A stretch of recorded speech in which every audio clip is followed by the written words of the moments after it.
So today, in this episode of Crude Conversation, we have with us Mr. Carl Steffensen, who is currently the president of Viking Solutions, and he also is a program manager within the Switch Energy Alliance, and currently working really good for encouraging many students as well as professionals and entrepreneurs to switching into renewable energy and moving out, taking as much as cleaner solutions possible for the environment and for sustainability. So, sir, the first question we wanted to ask you was, sir, would you like to give us a short introduction about yourself?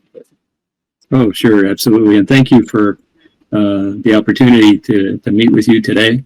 I'm a geologist by training. I have about 40 years experience working in oil and gas exploration, and I am a native of Chicago, born in Chicago. My parents immigrated from Denmark, so I'm first generation American in that respect, and I've really enjoyed my career in oil and gas. When I retired from that type of work, I decided it would be a great opportunity to work with Switch Energy Alliance and help raise awareness, basically, of the energy scenario and why it's so important that people understand, especially people your age, understand the relationship between energy and economy and climate. And other than that, just a little more personal information for me. I live in Houston, Texas, and I have two daughters, both married with their own families, and have been in Houston ever since I started working in 1982. So it's been a while.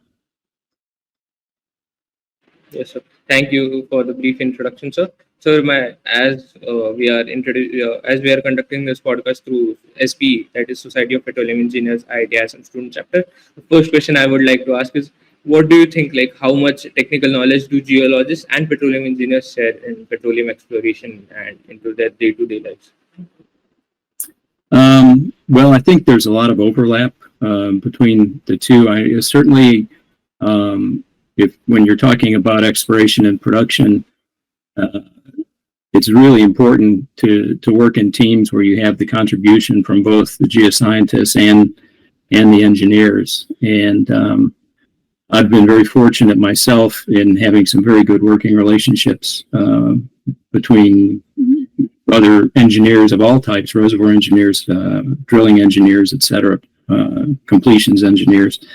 And we really need each other. So I think it's great that, if you're able to work together and collaborate with some of the other student chapters, AAPG, SEG, SPE, I think it's very much to your benefit to understand each other's disciplines. Yes, sir. So next question would be really interesting one, sir. Sir, what do you think people should actually pursue, like geophysicist or geologist or petroleum engineer? What is the more cool person within the industry itself? Well, of course, I'm biased as a geologist, but again, I've done a lot of seismic interpretation through my career. So I think it's important to appreciate all the different disciplines. I did have a friend who commented that geologists have better fashion sense than geophysicists. So I'm not sure that really qualifies as one being cooler than the other, but I think all three are important, honestly. In next question that I would like to ask you, sir, offshore exploration or onshore exploration, what do you think you yourself are biased onto? Well, I've done both. I spent about 10 years working on the shelf, offshore Louisiana, and I spent about 10 years working onshore in the U.S. Gulf Coast, and then finally went to the deep water. I don't think that there's necessarily a favorite among the three environments. I think in onshore, typically you can go for smaller targets because the economies are scaled such that you don't need quite as large accumulations, and wells aren't necessarily as expensive. By the time you get out into deep water, typically you need quite vast reserves, and of course drilling costs are quite a bit more expensive. I've spent most of my career really focused in the offshore, and I'm a carbonate geologist. So again, it sort of depends on what your discipline focus is, because certain areas are going to be more clastic prone, other areas will be more carbonate prone. So it helps if you can dabble in a little bit of both and understand how the depositional systems compare and how they might complement each other. And maybe there's a little more opportunity in the offshore for that. Certainly in the Gulf of Mexico, I would say that's true. So. Sir,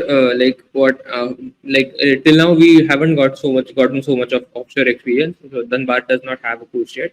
So in that case, so all our exposure based on offshore is like the reels we see or the videos we see.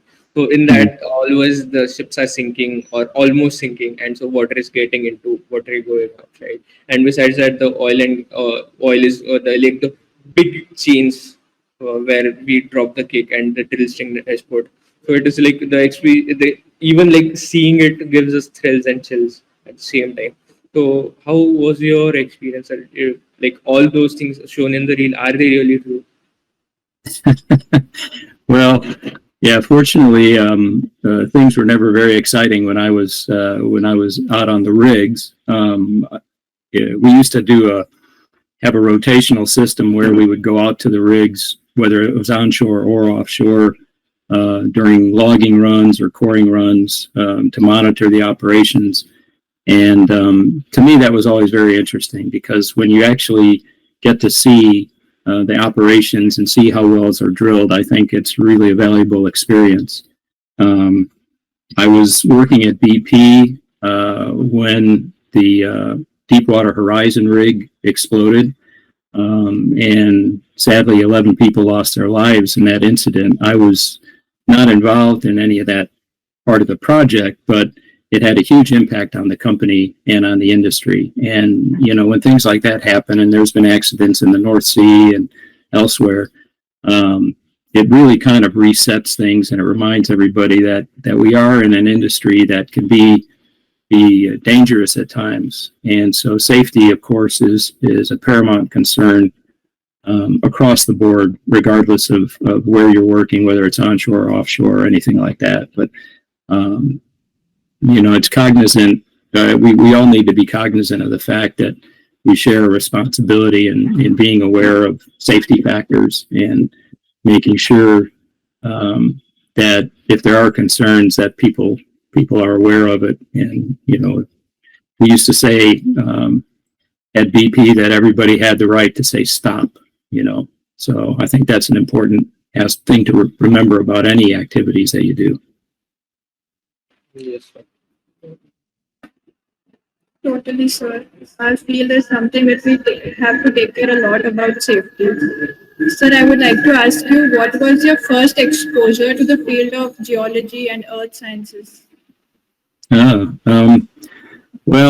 I'm a little unusual. I knew, or I thought I knew at least very early, that I wanted to be a geologist. I was telling people when I was 6 or 7 years old that I was going to get a PhD in geology, which I didn't do, but I did stay in geology. I was fortunate in that my parents were members of the Field Museum of Natural History in Chicago, and so my dad would take me down to the museum on members' nights, and we had a chance to go through the collections and talk to the curators. And I got to be friends with one of the curators in geology there, and he would invite me down to help clean the lab or sort fossils, things like that. And so that helped to foster my interest in geology. And when I was about 12, I spent a summer in South Dakota. One of our northern plain states here in the U.S. and noticed that there were some odd-shaped rocks and some long cylindrical things in the rocks, and so I collected a bunch of that stuff, and it turns out that these were Cretaceous straight-shelled cephalopods, like a nautilus, but in a straight shell. And so again, that just sort of enhanced my interest in geology. So when I went to college, University of Illinois, I went right into geology as a major. A lot of my peers started out in different fields of study and got into geology later. But the big question for me was whether I wanted to be focus on carbonates or clastics. And after a trip to Florida to look at the reefs in the Florida region, that pretty much convinced me that carbonates were my main area of interest. So. Yes, sir. That is really like wonderful, sir. So, like, you have worked within the industry itself for more than 4 decades. Like, that is something that is twice the amount of time I have been alive, sir. There would have been like multiple like technological advancement. Like right now, no, there are some things which we read in textbook. They are about the time when you were studying geology and everything. So we had questions like, what were the technological advances you saw throughout the industry that were happening? And so, like, is there any such advancement, like any such equipment that came new to the industry or that launched in the industry when you were working on a certain project and you were like, thank God this equipment came. It really took away a lot of load that we had. Oh, sure. Yeah, there's been a lot, and really, I think that's one of the things people don't really appreciate about our science and working in industry is that technology really advances a lot, and it makes a huge impact in a number of different ways. But when I started in working, everything was on paper. We had paper logs and paper seismic. There was no deep water exploration. No deep water wells had been drilled. So it was a very different situation. We would make maps on vellum, draw them, and then bring the vellum down to the drafting department, and they would make a print on paper, and we would color it with colored pencil. So no digital stuff, no computers like we have today, no workstations. And probably the biggest advance that I've seen is the advent of 3D seismic data. And of course, that's gone through many different stages of improvement with all the different techniques and understanding of how you can utilize the attributes in your interpretive work. So when I remember when we got our first 3D survey at Aramco, where I was working at the time, and to look at it, the machine that was required, the workstation, took up about half the room that I'm in right now. So, and it had a tiny screen that was about the size of a laptop screen.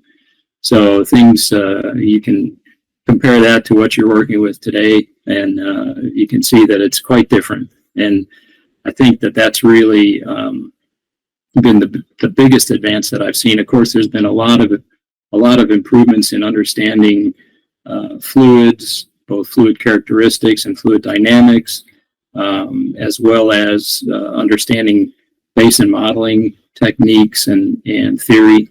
So the science just keeps advancing and advancing, and that's why I feel like when people talk about the end of oil or peak oil, there always seems to be some new technology or some new practice that is developed that pushes things out farther and makes it more feasible to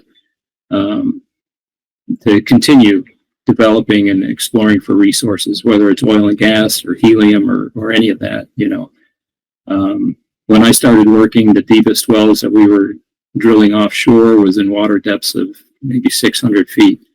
And now we're out in 10,000 feet of water. So, you know, I always say I never count out the industry, because the technology is going to just keep building and building. How do you think one can sustain himself or herself in the industry for such a long period? Well, I think part of it is you need to stay aware of and adept with the new technologies that come out. There's a lot of new software and things like that that's developed both within companies and externally in academia.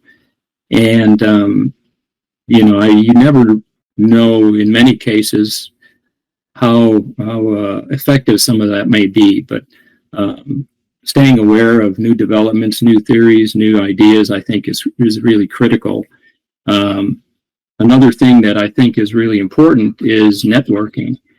And networking can be done both at the academic level where you're at. I think attending conferences is a great way to be exposed to new ideas and see what other people are doing.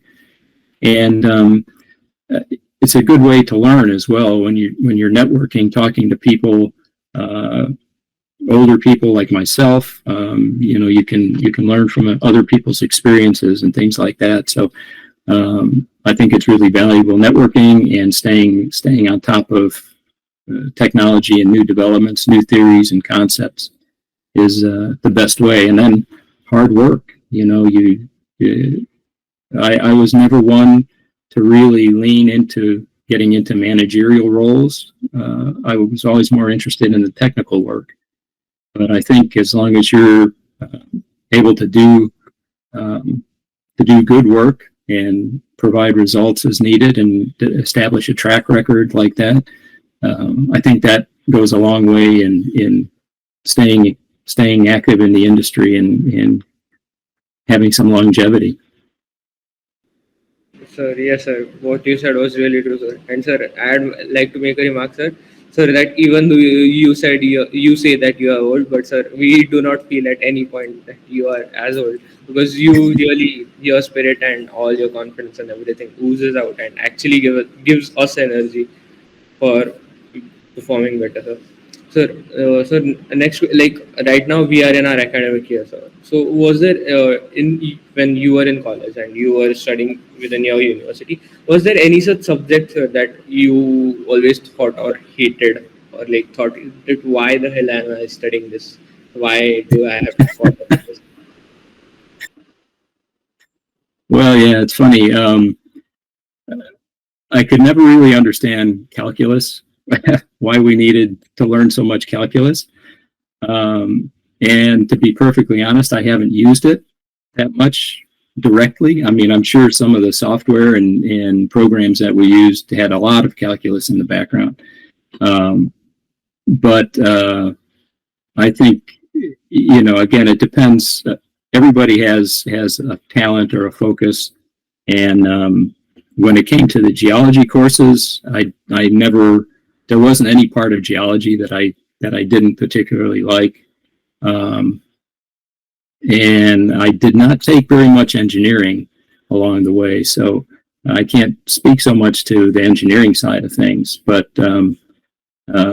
my father was a mechanical engineer. My uncle was an aeronautical engineer, so I have a lot of engineering genetics in me, I guess. So I have a strong appreciation for engineering. But when it comes to mathematics, not so much. Sir, you being a geologist yourself, sir, is there any favorite rock or any favorite texture that you have, like material that you have, that you keep like a gemstone or something like that? Yeah. I've always, being a carbonate geologist, I've always been interested in marine fossils. No one thing in particular, although ammonites are kind of impressive, I think. Yeah, I have quite a varied rock collection. When I was in school as an undergrad, we took a field trip with every course. And so, we went to igneous provinces and volcanic provinces, and we looked at structural issues. And so I have rock samples of all different types. and many of them are sort of spread around our house, much to my wife's chagrin. But I would have to say marine fossils would be a particular favorite of mine. Thank you, sir. Sir, marine fossils and everything. Sir, about the field trip, sir. Sir, is there any in India? No, whenever you compare the education system within India and most of the foreign countries, especially European and American countries, most of the professors, we have certain professors who have done the post-graduation within University of Oklahoma or Texas U&M University, or even the Imperial College London. There are various professors, and one remark they make is that even though Indian students have, or Indian universities offer a lot of theoretical knowledge, but comparatively, just because of the environment and because of the area of the world we live into, there are not much field trips available for the students itself. The curriculum somehow kind of does not support in that manner. So, sir, during the field trips, America does many field trips. Our professors used to say that when they were in America, almost every week they used to take us to the fields, or the students would plan their excursions to the fields. So, sir, is there any memory, specific memory, or any field trip that you had gone to and you were completely excited, or any story you had with your friend while you were on a field trip, anything like that, sir? Yeah, actually, it's to me, field trips and seeing the rocks in the field is really important for any geoscientist and engineer, because when you look at a log or a seismic line, if you see three meters or 10 feet of a sand, you don't think that that's very impressive. But if you're at an outcrop and you look at 10 feet of sand, it's quite impressive, I would say. So I think it's really important to understand, to have that reality check and correlate between what you see in the data versus what you actually see out in the field. But as far as field trips that I felt particularly excited about, in 2013, I had an opportunity to go to Australia. BP was sponsoring some research through the University of Miami in Shark Bay in Western Australia. And this is a very interesting area that ties in well with my carbonate background, but it's a hypersaline basin. So not very much grows there, but it's one of the World Heritage sites where stromatolites grow in place. And we were looking at those stromatolites as potential analogs for reservoirs that we were seeing in offshore Angola and offshore Brazil. They call them microbialites. The debate is still ongoing whether they are a chemosynthetic type of a community or whether it's a biologic, actually more of a biologic precipitation. But anyway, so myself and one other geologist were given the opportunity to go there and help the researchers collect samples and look at things like sediment distribution and water temperatures and salinities and things like that. So that was a very unique opportunity, and I was very, very grateful to do that. One other one that I felt was a real highlight was one that I did kind of more on a voluntary basis through the Houston Geological Society, and that was an 8-day rafting trip through the Grand Canyon. So a lot of people go to the Grand Canyon and look down into it, which is an extremely impressive site. But to be on the river and go through all the rocks and be looking up at the geology instead of down was really a unique experience. And so that was a real highlight for me. That was just 2 years ago I did that. Sir, next question I had, sir, was during your college time, sir, was there any mentor or professor that especially inspired you in pursuing geology and getting into the crux of the geological departments and everything? Mm-hmm. Yeah, I would say there were two professors in particular that come to mind. One was when I was an undergrad. I think I was a sophomore or maybe a junior in college, and it was Dr. George DeVries Klein, who is a clastic sedimentologist, and he was involved in some research looking at some deep sea sediments in the Sea of Japan, where they went down with the Alvin submarine and collected samples. And he asked me and one other undergrad to, if we wanted to earn a little bit of money and help him do point counts on the thin sections that came back. And so we did that. We spent a few months just doing point counts on the thin sections. And I didn't think very much of it at the time, other than the fact that I was making a little bit of money in the process. But at the end of it, he asked us, actually he didn't ask us, he just handed us a preprint of the article with the results, and he said, read this. If you like it, I'll keep you on as co-authors, and if you don't like it, I'll take you off. And so to me, that was really an inspirational thing, because I had never published anything before, and I didn't do this work with the expectation that I would be listed as a co-author. So that really impressed me that he did that. And the other one would have been my graduate advisor at Texas A&M, who's Dr. Wayne R., who unfortunately passed away a few years ago. But he was a really great professor, carbonate geologist, sedimentologist, and stratigrapher. And he had a lot of just really great ideas for research, and was very encouraging, very inspirational to me. And you could just, I would just sit with him for long periods of time talking about not only my own research project, but other projects that were ongoing. And we maintained a friendship all through my career. So I was very grateful for his guidance and his friendship.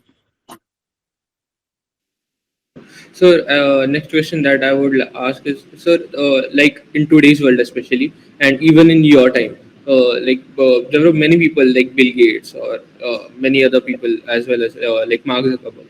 They were getting out of college. They were just dropping out of college. And most of the people, even today, they don't go into the depth of things. They want to just learn as much as they need and then get into the industry and then just work for the sake of it. So how do you think that getting a PhD or getting a post-graduation and various different core fields like geology or even engineering itself, how do you think that helps beyond the journey of like just being a BSc or like having a bachelor's within the geology industry or even in anything else? Well, I think a graduate degree, whether it's a master's or a PhD, demonstrates to a potential employer that you can do a project, complete a project, and generate results and reports, which is very important in industry. I think I always think about when I was working in exploration, for example. I always felt like I would be doing the equivalent of 3 or 4 master's projects every year. So I think the fact that you get that experience as you go on with a graduate degree, I think is very valuable, because you develop, I think, some sort of internal motivation, and you know not necessarily which questions to ask, but you know that you need to ask questions along the way and seek out the answers. Going on for a PhD, of course, you get more focused in your research and develop greater expertise, and that's very important, especially in certain roles. If you're focused on basin analysis or petroleum systems analysis, for example, a PhD in geochemistry is invaluable in that kind of a role. So I think it's important. It's difficult in the oil and gas industry to really get a job with just a bachelor's degree. So getting an advanced degree is important for geoscience. Engineering is a little bit different in that respect, but advanced degrees in engineering can be also very valuable as well. So next question was Ananya said that she wants to ask a question. Yes, sir. Sir, I wanted to ask that what is the difference that you saw while working in the industry and like compared to what you studied in university? Oh, well, as I mentioned, I studied carbonate geology, carbonate diagenesis to be specific, when I was a graduate student. And so, of course, my first job, they handed me seismic data in the office, and it was from offshore Louisiana. Number one, I had never worked in clastic depositional systems, so I didn't really understand sandstone depositional systems. And number two, I had never worked with seismic data. So it was a learning experience in a number of ways, not just getting used to working for a living, but also I had to do a lot of research just to understand what I was looking at. And of course, we had quite an extensive training program laid out for us during the first 2 years in those days. So I did get some very good training, but it was a bit of a shock to show up to work and be given data that I had no experience working with in a region that I had never worked before. So, but that's a lot of how the business works, especially in your early years. You get an opportunity to work in many different areas, different parts of the company, as well as different geographic regions. And all of that just really makes you a better geoscientist or better engineer. Yes, sir, definitely, sir. So, like, you worked in various companies and you worked as various like disciplines and everything. Like, you have had so much of experience and so much of what I'd say like ups and downs. So, sir, I wanted to ask is that was there any one eureka moment which you had? Like, you were this like, oh shit, what I have done is something completely out of this world, and I should be sat on a throne and something. I would party all night, do everything what I want. Well, I guess the industry is rather cyclic. It has a lot of ups and downs in both economy and employment and everything like that. And for example, in the first 10 years that I was working, our company had 13 layoffs where they reduced the number of people. So obviously that's more than one a year. And you get to the point where you can't really differentiate yourself from the people that are being asked to leave versus people that are staying, because they're equally qualified. They're just as talented as you are. But a lot of it, again, has to do with networking and what people know about you and what your skill sets are. So I was never cut from during any of those years. But then when I was at BP, they came out with an announcement that there would be layoffs, and if people were interested in getting a severance package where they basically pay you to leave, you could volunteer for that. And I didn't, because I didn't, in the position that I was in and the work I was doing, people were telling me, well, there's no way that they would ever let you go. But after working in industry for 33 years, I was told that there was no place for me in the new organization. This was in 2015. And again, it wasn't based on talent or anything like that. It was strictly financial. I had accumulated quite a nice pension with the company and benefits and things. And we had been told that the company had too many senior level personnel. And so it was a surprise or a bit of a shock, but I could understand that it was coming. Fortunately, the man I was going to work for was very upset that I had been let go, and I was offered a chance to be reinstated. But because I had qualified for my retirement benefits and the experience that I had working Mexico for about 12 years at that point was very much in demand. I decided no, I would take the severance, and I knew that I could find a job quite easily. But BP extended my departure by a year so that I could stay on and basically train my replacements, which was great because it gave me a chance to work my network a little bit more. And when I left BP, I immediately started consulting for 2 other companies. And then after that, I was contacted by a former boss who was at Statoil, the Norwegian oil company, and he said that they were looking for somebody to do it for a very specific role, and he said that based on my experience that that's something that I should look into if I was interested, which I did, and I accepted an offer from Statoil, or Equinor as it's called now.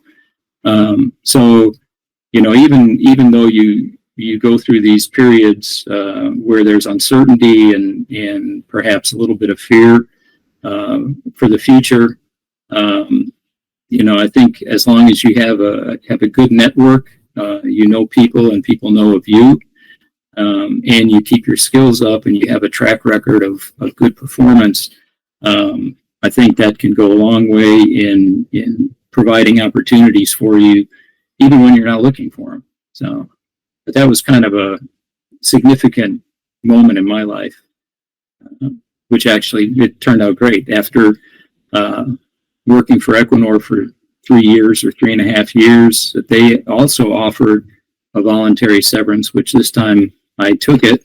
I felt like I had been very fortunate in my career, and I needed to basically leave opportunities for younger people like yourselves.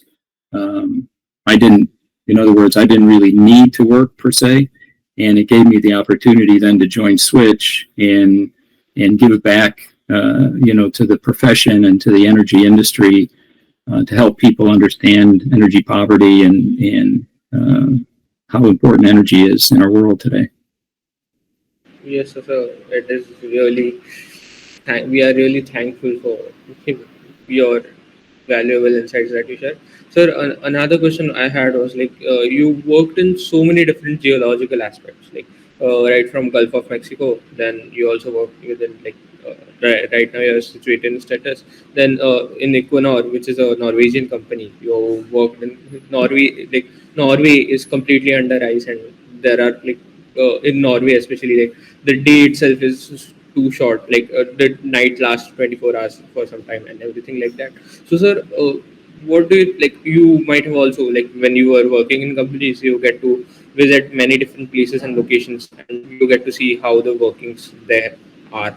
So, sir, what was one such location or one such geology that you think really impressed you, I'd say, in your aspect, the industry, how can well be drilled in such a such a difficult position in such a difficult place, but still it was working really good. Is there any such place, sir? Well, I think there's a lot of similarities between the companies. Different companies have different geographic areas that they focus on. But as far as the work process is concerned, I think things are very similar between companies. As far as actual working locations go, here in the U.S., a lot of the companies have sort of a campus atmosphere, and they'll have cafeterias and they'll have gymnasiums and sport courts and other things that are available to you on a daily basis, which is really nice. In Europe, like with Equinor, for example, and their office in Oslo is a very unique building. It looks like a Jenga game where blocks are stacked on top of each other in different orientations. So it really varies a lot, I think, on your lifestyle and what you like to do. Houston, for example, is a great place for young people. There's a lot going on socially. We have great museums and things like that. In Norway, I know a lot of my friends over there love outdoor sports, a lot of skiing in Norway and hiking. So I think it's great if you can live in some different places and just sort of experience those areas for what they have to offer. And I wouldn't say that there's any particular favorite. We've been in Houston for a long time. We like it a lot. It's a very easy city to travel from because it is quite large, and we have good connections all over the globe. So it's a very easy place to travel from. There are many other places that are like that, and I did spend a little bit of time in London as well. Again, very interesting place to be. In the U.S., our history doesn't go back that far. If you go to some place that's has buildings that are 200 years old, that's pretty old for the U.S.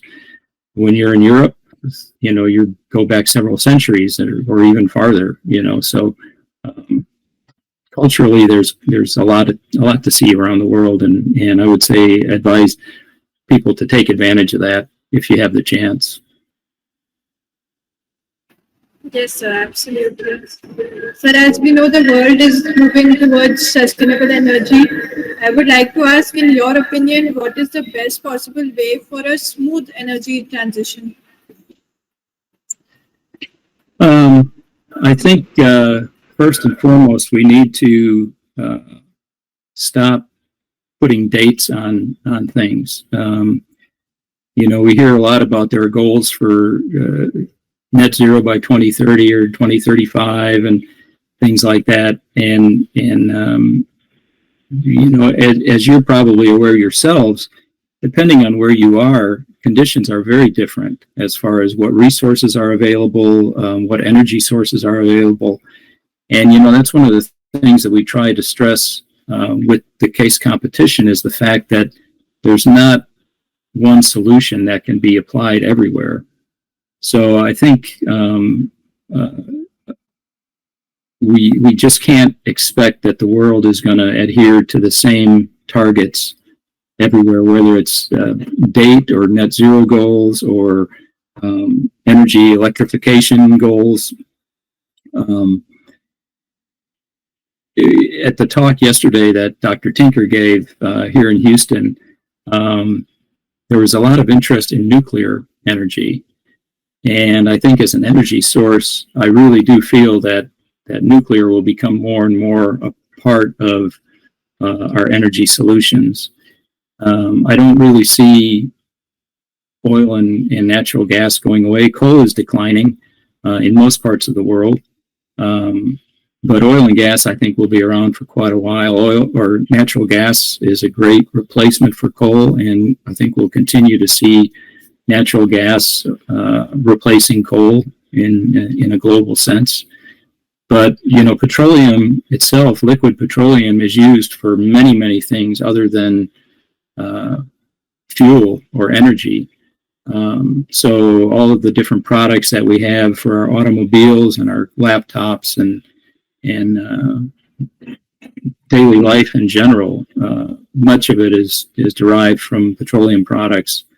Medicines included. So people seem to focus a lot on just the fuel aspect of fossil fuels, but there's a lot more that we get from it. So I think that's another thing that needs to be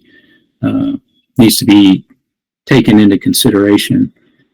But we've never really transitioned away from any fuel source. We've just added more and more fuel sources. So as wind and solar and geothermal continue to grow, hydro continues to grow, I think we'll see nuclear building in that respect too. And I think that those will be the things to focus on. And then, with natural gas probably being in the background there as sort of a steady contributor to the energy transition. Yes, sir, definitely, sir. The energy industry right now itself is transitioning really fast because most of the companies are taking interest, and as the prices of solar panels have dropped quite significantly, that has led for most of the companies to take interest in the prospect of renewable energy being a viable source. So, Mhm.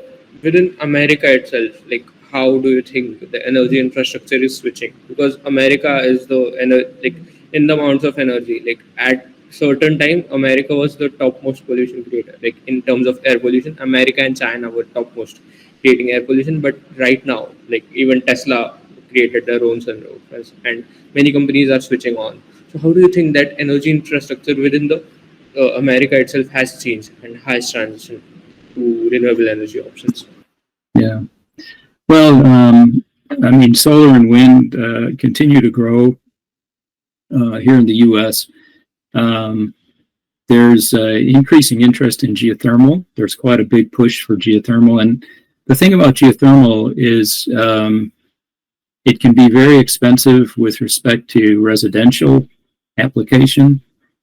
And when it comes to energy production, or I should say electricity generation, that becomes a little tougher as well because it's you can't necessarily do it everywhere. There's geological factors involved that need to be taken into consideration, but there is growing interest in geothermal. One of the big things that I think just needs to continue to progress here in the U.S. is building the infrastructure.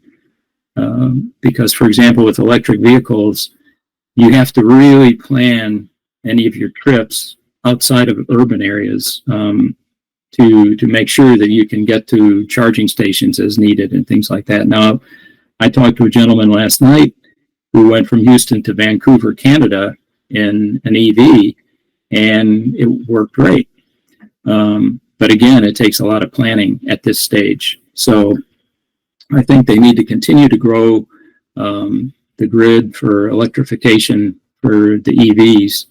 And then just overall electricity supply, I think, is a growing concern because we're seeing, even with things like AI and Bitcoin mining and things like that, that it takes a tremendous amount of energy to power the cloud. And again, that's something that people don't necessarily think about, but there are big drains and big demands on our energy infrastructure. And I think in places like Houston and some of the big cities in California, LA, New York, probably as well, we have to continue to expand the electrification capacity in these areas and make sure that the energy production, the electricity production, is keeping up with demand. That's a big hurdle here in the U.S. right now. So the next question that I would like to ask now, it is opinion based. So in case if you want to say anything like opinion, like even if you say something bad or something completely controversial, it's completely fine. We would edit it out.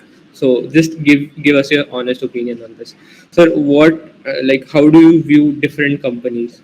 That's what we wanted to ask for, different companies within the oil and gas industry. So the first company that I would like to ask your opinion was definitely British Petroleum, sir. Well, yeah, having worked there for 18 years or so, I guess it was, well, 16 years. I think BP is a good company. They definitely have quite a lot of technical expertise and resources, which is always great, because it allows you to do things that you can't do maybe in a smaller company. They have a very strong, even though BP purchased Aramco and Aramco, both of which were American companies, they still have a very strong British influence. They like many companies, they've dabbled in solar and wind, and they sort of come in and out of those industries. Currently, they're getting back into those again to some degree. So I think sometimes with BP, and maybe not just BP, but these bigger companies try to do things that are not really in their expertise, and sometimes it works, sometimes not. One thing I think that BP is doing, and again, I think several other companies are doing this as well, is they are getting into other things like BP just recently purchased one of the largest EV station firms in Europe. And so, going into things like that align maybe more with their marketing part of the company tends to work a little bit better. So it'll be interesting to see what BP develops in the way of being an energy company as opposed to an oil and gas company. But they're definitely heading in that direction, and I think they have good leadership. A lot of the people that I knew when I was working there have retired or gone on to other positions, but I still think that they have some good leadership. They have had some change recently that they need to make sure that they take care of in the way of management, upper management. But that's not terribly uncommon in the industry either.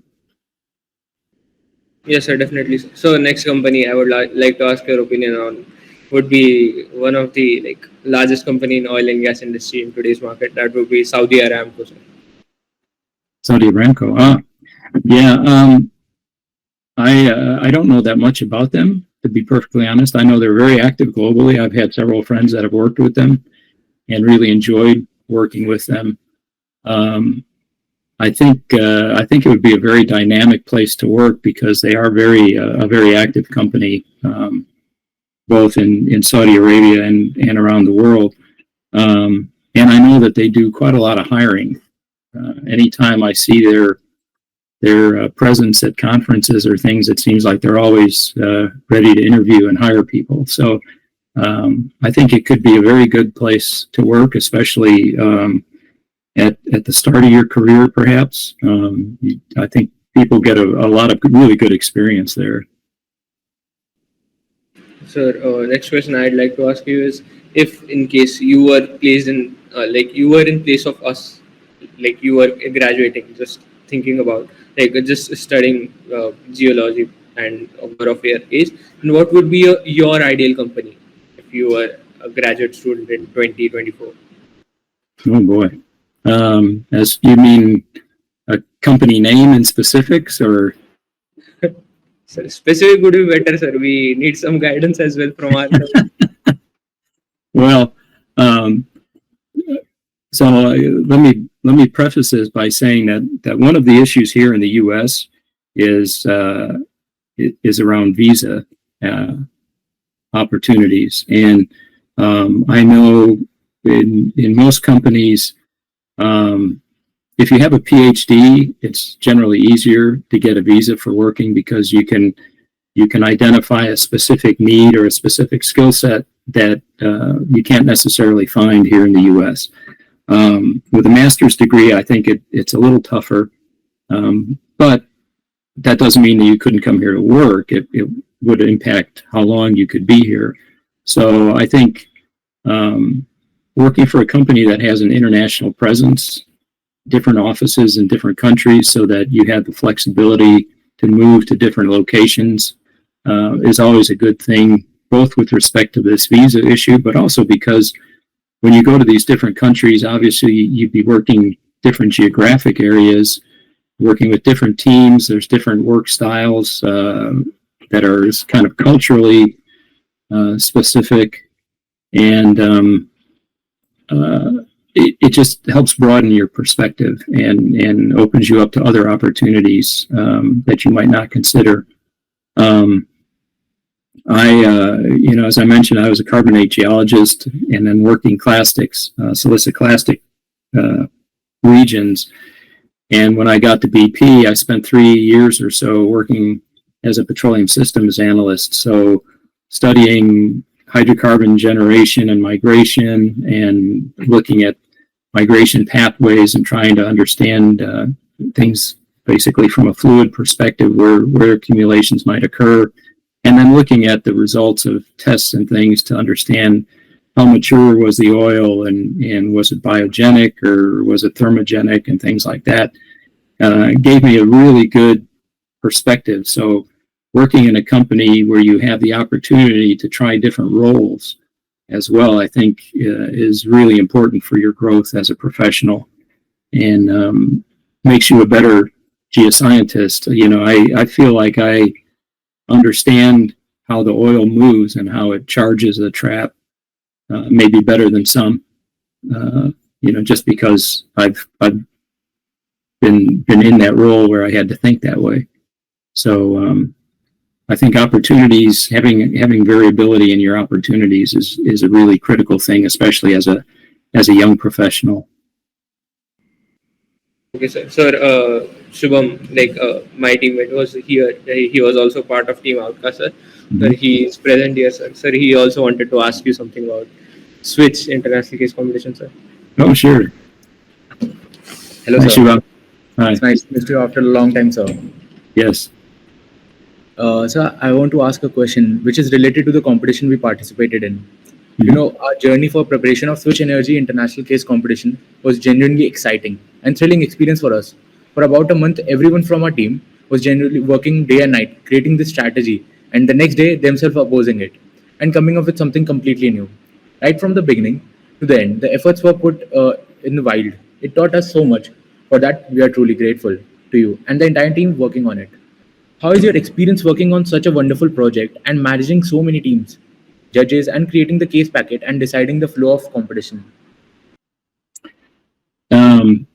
Well, yeah, that's a very good question. When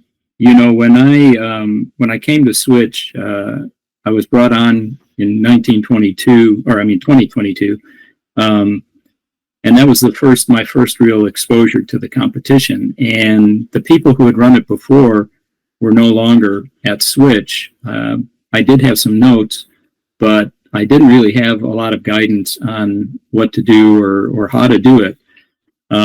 So it was quite a learning experience for me. And I only started in August of 22, and then we had registration started right in September. So I only had a month basically to prepare. But one of the things that I think resulted in me being hired by Switch was the fact that I said, well, I like working in Excel and building spreadsheets, and that is really important to keep track of everybody, because of course we have the student teams that register, but then also the volunteers that register as mentors and judges, and then we have our sponsors for the competition and all the different events like the kickoff meeting and the different judging rounds and things. So all of that has to be tracked and coordinated. So it is a pretty active period there from August through November. But it's been really great. I get a lot of support from my colleagues at Switch. We're a very small team, but everybody pitches in whenever needed. And I never felt that I was working alone by any means. And then, of course, we hire some of you participants as interns as well. And so when you come to work as an intern, you bring your experiences, and that helped me a lot.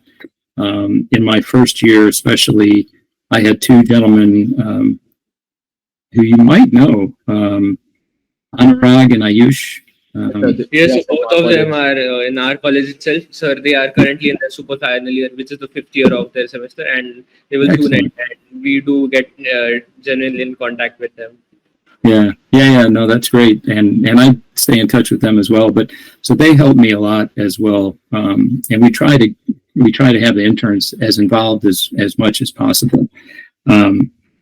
So the first year, as I said, was a bit of a drinking from the fire hose, as we like to say, just really being inundated with information. And last year was a little bit better because after we finished the competition in 22, we had kind of a mutual decision that I should stay on not just for the 5 months of the competition, but actually for the full year. And that allows me to sort of build a little bit better continuity for the competition and tackle some of the tasks earlier on, so it's not so compressed in the fall. So it's been really good. In 23, we did change the competition, the prompt, quite a bit. And that's something that I think we need to do every few years to keep the competition fresh and to keep it challenging for those of you that participate. And again, a lot of that is driven by the interns, the previous participants who have come up with new ideas and things to do for the competition.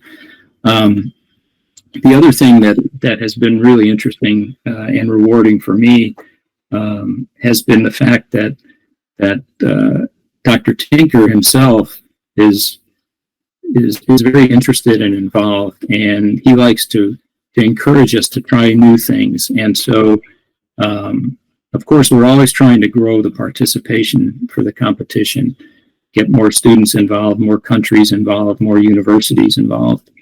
We're also, hopefully this year, we'll be launching what we're going to call the Switch Alumni Network, which will be an organization to keep past participants engaged and hopefully acting as our representatives or ambassadors in different countries to promote the competition and do things like hold screenings of the movies Switch or Switch On, or some of the documentaries that we have available, and just basically help us educate the world about energy and energy poverty. So we are trying to do some new things. We may actually even try to have a job fair where students like yourselves, as you're approaching graduation, could submit resumes and hopefully we can connect you with companies. And then lastly, I've had some conversations over the last few months with a couple of people who work with Geoscientists Without Borders and other organizations like SEG and SPE to do what I like to refer to as the case competition 2.0. So the case competition itself, to me, is kind of a theoretical exercise. You guys do all the research and you come up with a proposal and present that, and then we keep all of those. We have all of those. And to me, what I would like to see is that we take your ideas and sort of put them in some sort of a catalog that's available to organizations like Geoscientists Without Borders or Engineers Without Borders, so that they can come into this catalog and look at the projects that you and the other teams have proposed and see what of those projects could they actually use in countries that they're active in. So taking your ideas from being perhaps theoretical and actually putting them into practice. And I think that would be a great addition to the program, because then you would see that what you're proposing is actually being used and being beneficial for certain areas, and hopefully these organizations would involve you guys or the teams that generate these proposals, so you gain those experiences as well. So we're always looking for ways to improve the competition and enhance the opportunities for the students in particular. So just between you and me, could you share some secret tips for this year's case competition? Actually, we haven't really discussed it. It'll be probably very similar to last year's, but obviously different countries will be in the mix. But if you guys have any suggestions, for things to do or improvements to make, you have my email, so don't be shy about reaching out. So Switch Energy Case Competition is one of the most reputed, esteemed case competitions in the international energy world, in the world of international energy, where different countries are to be selected, are given as options, and what you have to do is create a complete plan right from the beginning, the existing facilities within the country itself. Then you are given a certain budget, and you have to create and transform the entire energy infrastructure in such a way that you could increase the you could set the energy requirements, and along with that you could also work in acquiring the different sustainable development goals that United Nations has put through. I'll definitely tell one thing that I can say is that at the end of it, it's definitely worth it, even if you win it or not. So, could you enlighten us more about Switch Energy Alliance? Sure, absolutely. Switch Energy Alliance was founded, I believe, in 2016 by Dr. Scott Tinker, who was a professor at UT, University of Texas in Austin. And he is also director, or now he is emeritus director of the Bureau of Economic Geology, which is the state geological survey for the state of Texas. So he has been in that position for many years, probably at least 25 years, and is very well known. He developed this passion around energy as a result of some of his travels, and to date, he's visited over 60 countries and has seen a lot of different examples of energy poverty. In Switch Energy Alliance itself, we're a very small staff. There's 7 of us.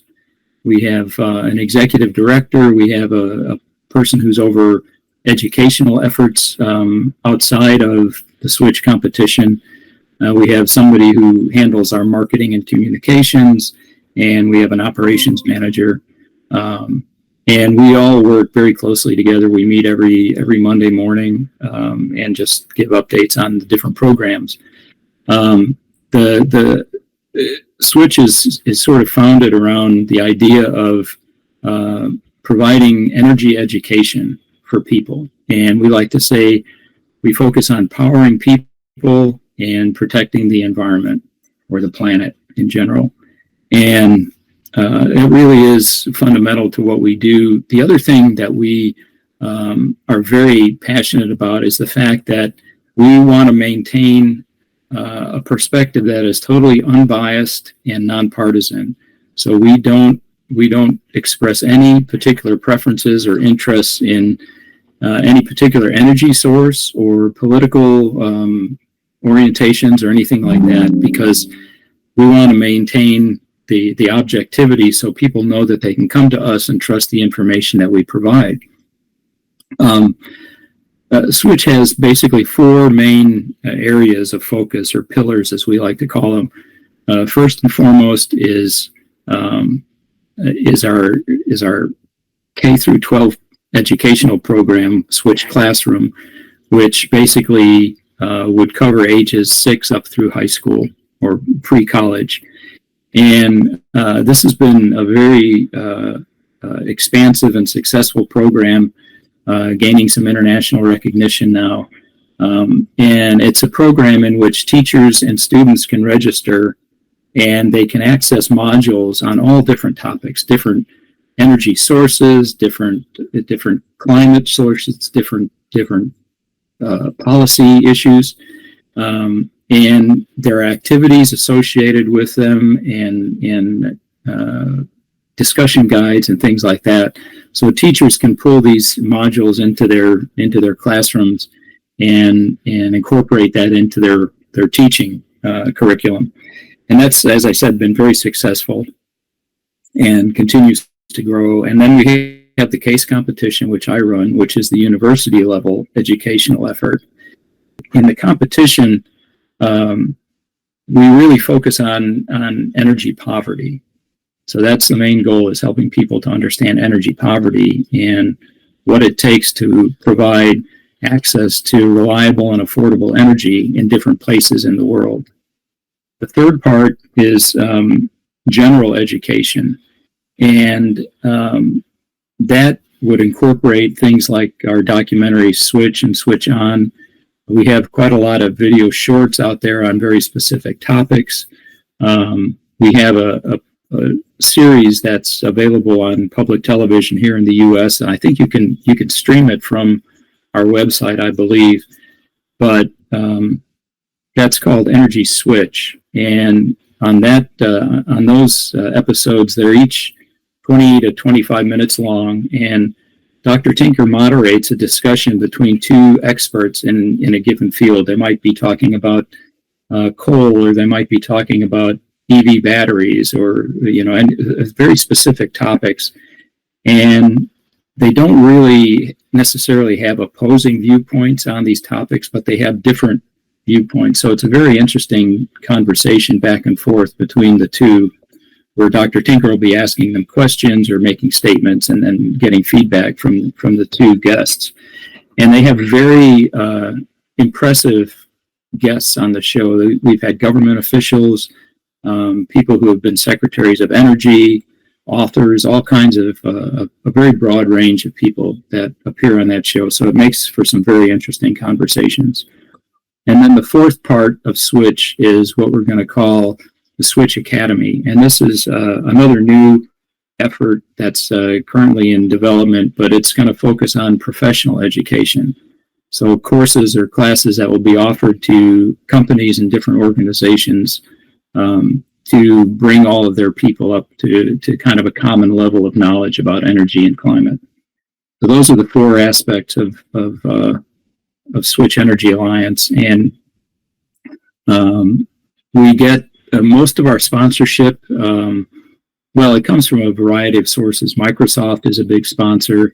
We do get quite a lot of sponsorship from different energy companies, solar companies, oil and gas companies. We don't discriminate on where our funding comes from, but we are a nonprofit organization. So, again, that sort of lends to the credibility aspect of what Switch does.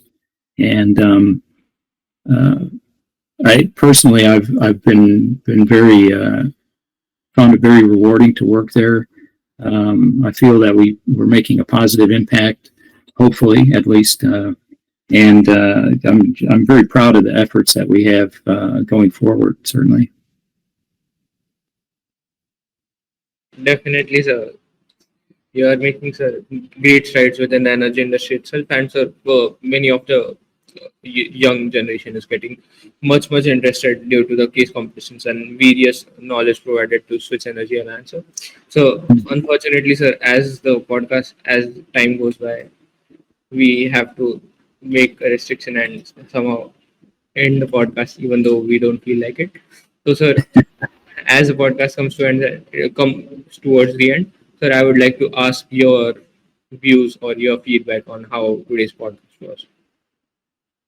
Well, I think it's really great. I think everything mechanically seemed to work very well. The connection is good. Hopefully, you could hear me and see me okay as well. But I think it was interesting. You asked some very good questions, and I really appreciate the opportunity to be on your podcast and answer your questions. I hope you found it informative and encouraging at the same time. And of course, I welcome any of your viewers to feel free to email me with any questions that they might have. So. Sir, one personal request or a question that I would have is, sir, when would you encourage Dr. Scott to come on our podcast series? Sir? Oh, I think he would enjoy it very much. So I'll mention it to him, and sure, sir. Hopefully that can be scheduled in the near future. Sure, sir. Thank you, sir. Thank you very much, sir. All right. Okay. Thank you, sir. That's it, sir. Thank you for your time. Thank you for. All right.